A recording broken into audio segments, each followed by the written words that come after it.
भारत का इतिहास रहा है कि इसने कई क्षेत्रों में विश्व का नेतृत्व किया है। भारत ने मुगलों और अंग्रेजों के अत्याचार को सैकड़ों वर्षों तक झेला।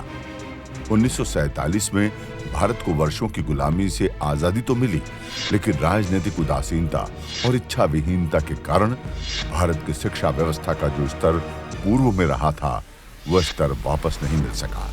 राजनीतिक उदासीनता के कारण हमारी ह्रास हुई गुरुकुलीय शिक्षा व्यवस्था पुनः प्रतिष्ठापित नहीं हो पाई और लगातार हमारी शिक्षा के घटते स्तर ने हमारे देश की उन्नति को अवरुद्ध कर दिया। अब स्वतंत्रता के लगभग 8 दशक बाद एक बार पुनः भारतीय पुरातन शिक्षा व्यवस्था को पूज्य योग ऋषि स्वामी रामदेव जी महाराज के नेतृत्व में भारतीय शिक्षा बोर्ड के माध्यम से सुदृढ़ करने का प्रयास किया जा रहा है, जिसमें कि भारत एक बार पुनः विश्व गुरु के पद पर प्रतिष्ठापित हो सकता है। पूज्य स्वामी रामदेव जी महाराज के नेतृत्व में देश सेवा के जज्बे के साथ पूर्व वरिष्ठ प्रशासनिक अधिकारी डॉक्टर NP सिंह जी भी भारतीय शिक्षा बोर्ड से देश के स्कूलों को लगातार जोड़ रहे हैं तथा देश के शिक्षाविदों से योगदान लेकर प्राच्य व आधुनिक शिक्षा का समावेश करके समग्र शिक्षा व्यवस्था प्रारूप तैयार किया, जिससे कि इसमें पढ़ने वाले विद्यार्थी हर क्षेत्र में अग्रणी भूमिका में रहें और भविष्य में भारत को भी पुनः अग्रणी भूमिका में प्रतिष्ठापित करें। भारत को विश्व गुरु बनाने का एकमात्र उपाय है शिक्षा का स्वदेशीकरण। भारतीय शिक्षा बोर्ड का आधार ही शिक्षा के स्वदेशीकरण एवं शिक्षा की आत्मनिर्भरता है। नमस्कार, स्वागत है आपका भारतीय शिक्षा बोर्ड के इस नए खास एपिसोड में। वीडियो की शुरुआत करने से पहले मैं चाहूंगी कि आप भारत के माननीय गृह मंत्री अमित शाह जी की भारतीय शिक्षा बोर्ड पर बोली जाने वाली ये क्लिप देखिए। योग, आयुर्वेद और स्वदेशी के आंदोलन के साथ साथ बाबा ने अब शिक्षा पर भी ध्यान दिया है, जिसका मुझे बहुत आनंद है। आज यहां पर भारतीय शिक्षा बोर्ड, पतंजलि गुरुकुलम, आचार्य कुलम और पतंजलि विश्वविद्यालय के माध्यम से मूल भारतीय परंपरा से हमारे चीर पुरातन ज्ञान को एक नई ऊर्जा मिलने जा रही है। इसका मुझे बहुत बहुत आनंद है। स्वामी जी का संकल्प है 1 लाख विद्यार्थियों वाला पतंजलि ग्लोबल गुरुकुलम और पतंजलि ग्लोबल यूनिवर्सिटी। स्वामी जी, मेरी बहुत बहुत शुभकामनाएं और साधुवाद आपके साथ है। ईश्वर आपकी ये इच्छा को पूर्ण करे। इस विषय पर बात करने के लिए आज हमारे साथ उपस्थित है चेयरमैन भारतीय शिक्षा बोर्ड माननीय डॉक्टर NP सिंह जी। तो चलिए पूछते हैं कि इनकी क्या राय है। सर, स्वागत है आपका आज के इस एपिसोड में। धन्यवाद एकता जी।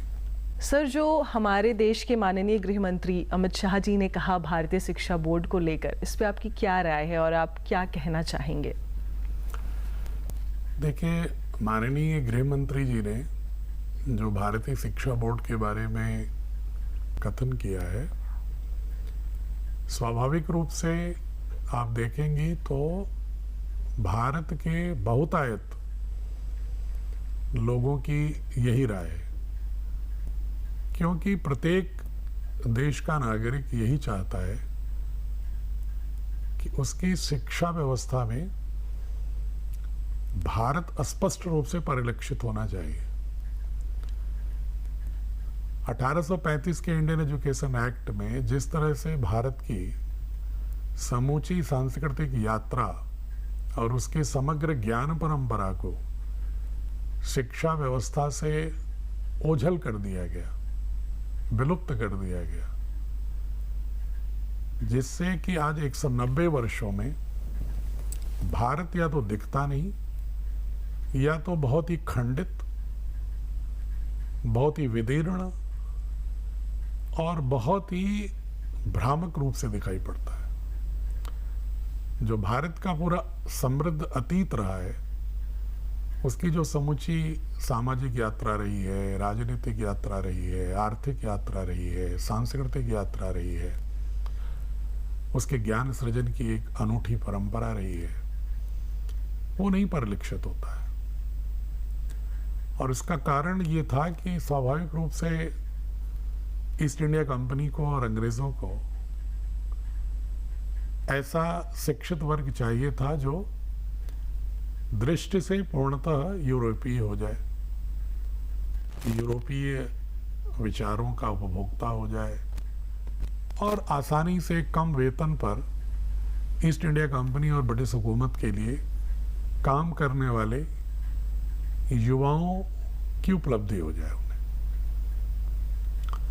इसके लिए उन्हें आवश्यक था कि शिक्षा व्यवस्था के माध्यम से एक ऐसी नैरेटिव गढ़ी जाए कि भारत के युवाओं के मन में ये भाव एक उनके वैचारिक एल्गोरिदम का हिस्सा हो जाए, अंश हो जाए कि भारत तो एक जादू टोनों का देश रहा है, अंधविश्वासियों का देश रहा है, हम मात्र माइथोलॉजी पर जीने वाले लोग हैं, हमारे संस्कृति में, परंपरा में तर्क युक्त प्रमाण का कोई स्थान नहीं रहा है, हमारे किसी भी दिनचर्या में या विचार में वैज्ञानिक स्वभाव नहीं रहा है, हम मात्र प्रकृति की शक्तियों से भयभीत होकर उनकी अर्चना, उनकी प्रार्थना, यहां तक कि उनसे गिड़गिड़ाने के गीत गाए, भयभीत होगा। न कि हमने कोई सामाजिक व्यवस्था, राजनीतिक व्यवस्था, सांस्कृतिक व्यवस्था या जीवन जीने के लिए आवश्यक विज्ञान और टेक्नोलॉजी के विकास के क्रम में भारत ने कुछ भी नहीं किया, ये दृष्टि डाल दी गई। उस समय भी बहुत सारे लोगों में, अगर 19वीं शताब्दी को देखें, जिस समय पूर्वार्ध में 19वीं सदी के इंडियन एजुकेशन एक्ट आया था, उसके बाद से आप लगातार देखेंगे तो सावित्रीबाई फुले जी हों, चाहे महर्षि दयानंद हों, चाहे स्वामी विवेकानंद हों, महर्षि अरविंदो हों 20वीं सदी में, महात्मा गांधी हों, सबने एक स्वर से, रविन्द्रनाथ टैगोर जी रहे हों, पंडित मदन मोहन मालवीय रहे हों, अनगिनत नाम है। यहाँ तक कि जो भगत सिंह जी, चंद्रशेखर आजाद, अशफाकुल्लाह खान, राम प्रसाद बिस्मिल, चंद्रशेखर आजाद, सभी ने एक स्वर से कहा था कि भाई ये शिक्षा व्यवस्था कैसी है भारत में, कि जो भारत को एक वैचारिक रूप से गुलाम बनाए हुए है। हमारे युवाओं में आत्मविश्वास ही नहीं है। हमें मान के चलते हैं कि हमारे डीएनए में जैसे गुलामी भर गई हो, स्वभाव ही गुलामी का हो गया हो। हमारे अंदर कोई नेतृत्व का गुण ही नहीं है, हमारे अंदर से नौकरी पाने की लालसा है। मालिक कोई हो, वो चाहे मालिक विदेशी भी हो, कोई फर्क नहीं पड़ता। इस तरह की प्रवृत्ति जो डाल दी गई और उसमें कई तरह के फाल्ट लाइन डाले गए, रिलीजियो फिलोसॉफिकल फाल्ट लाइन्स, धर्म, पंथ, दर्शन की जो विभिन्न हमारी यात्रा थी, उनके परस्पर विरोधी दिखाते हुए ये स्वरूप गढ़ा गया भारत का कि भारत तो सदियों से विभिन्न विचारधाराओं में एक द्वंद्वात्मकता रही, हमेशा युद्ध रहा, विद्रोह रहा।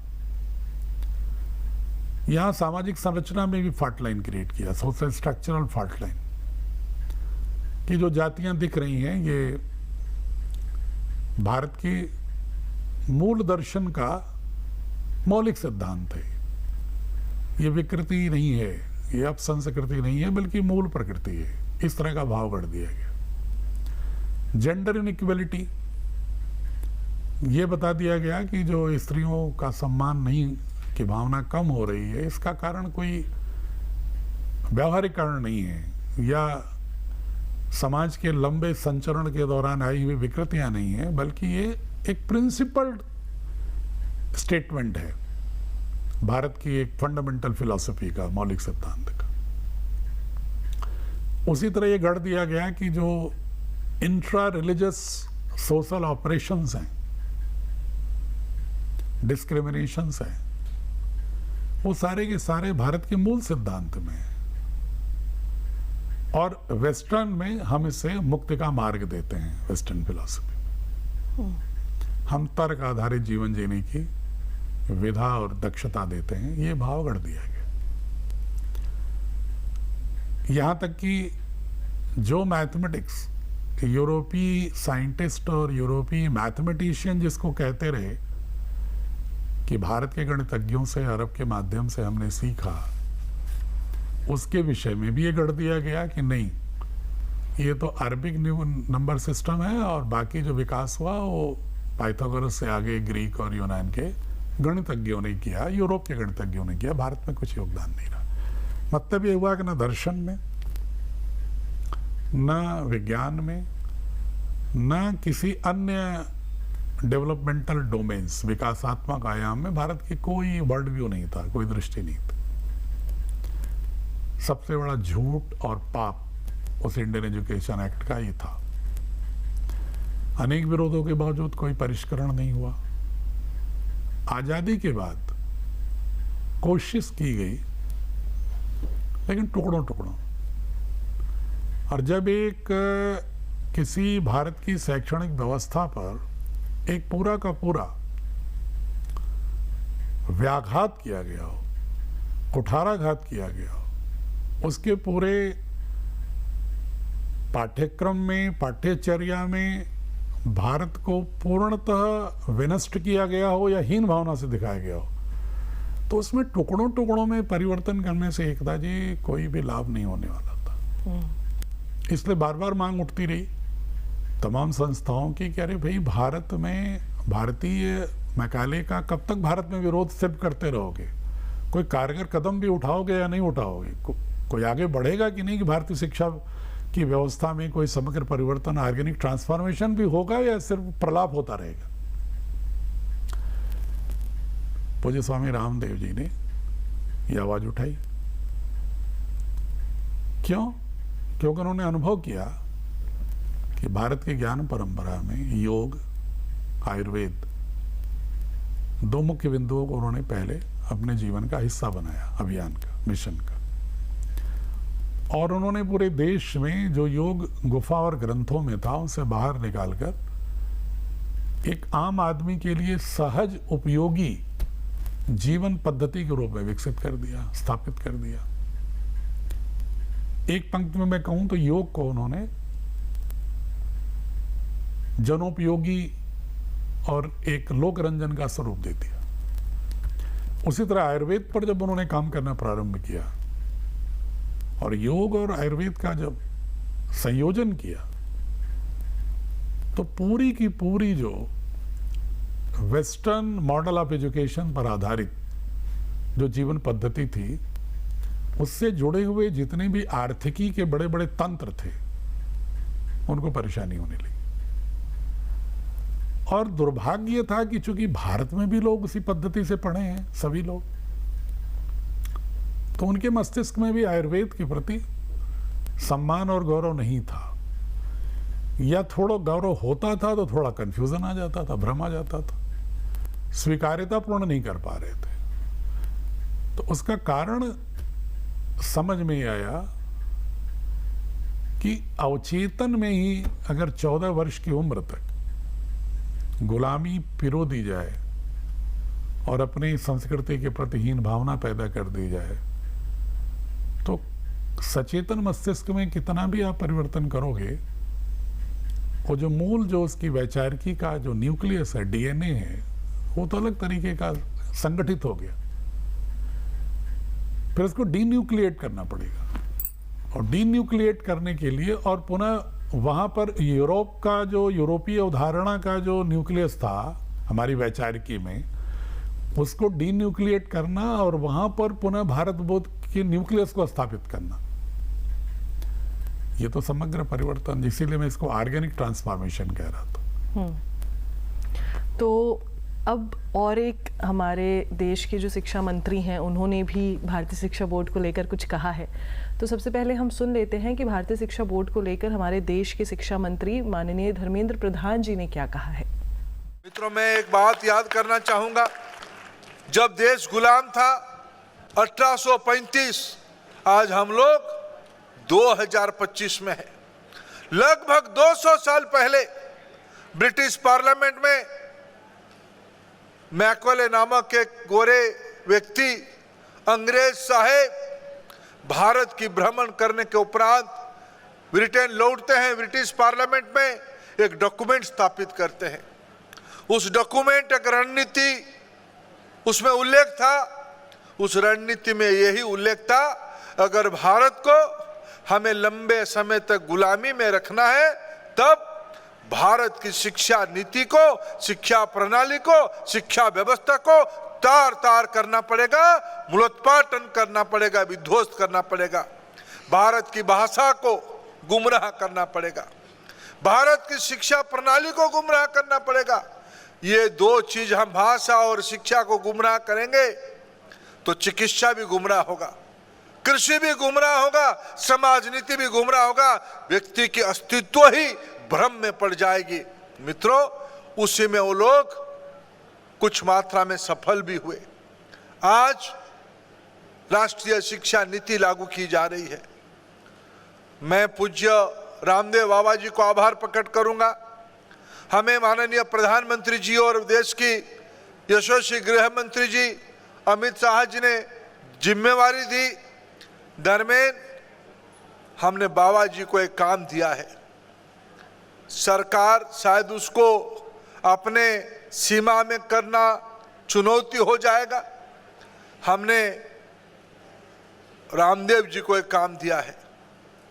उस काम भारत की शिक्षा व्यवस्था को, पुराने तत्वों को, भारतीय ज्ञान परंपरा को स्कूली बच्चों में नए सिरे से उजागर करने के लिए एक अलग शिक्षा बोर्ड की व्यवस्था करो। तो इस पर भी हम पूछते हैं भारतीय शिक्षा बोर्ड के चेयरमैन माननीय डॉक्टर एनपी सिंह जी से कि उनकी क्या राय है। सर, उन्होंने लॉर्ड मैकाले को लेकर बातचीत की, उन्होंने एजुकेशन पॉलिसी को लेकर भी बातचीत की, पूज्य स्वामी रामदेव जी को भी उन्होंने शुक्रिया किया, धन्यवाद ज्ञापन किया। आपकी क्या राय है उन्होंने जो कहा है उस पर? देखिए, बड़ा स्वाभाविक है कि जब देश के प्रधानमंत्री, देश के गृह मंत्री, देश के शिक्षा मंत्री और देश के,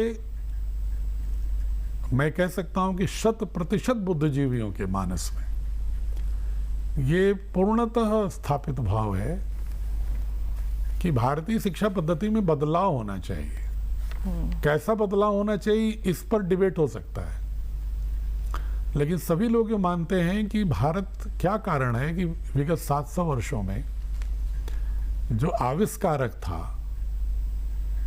वो उपभोक्ता कैसे हो गया,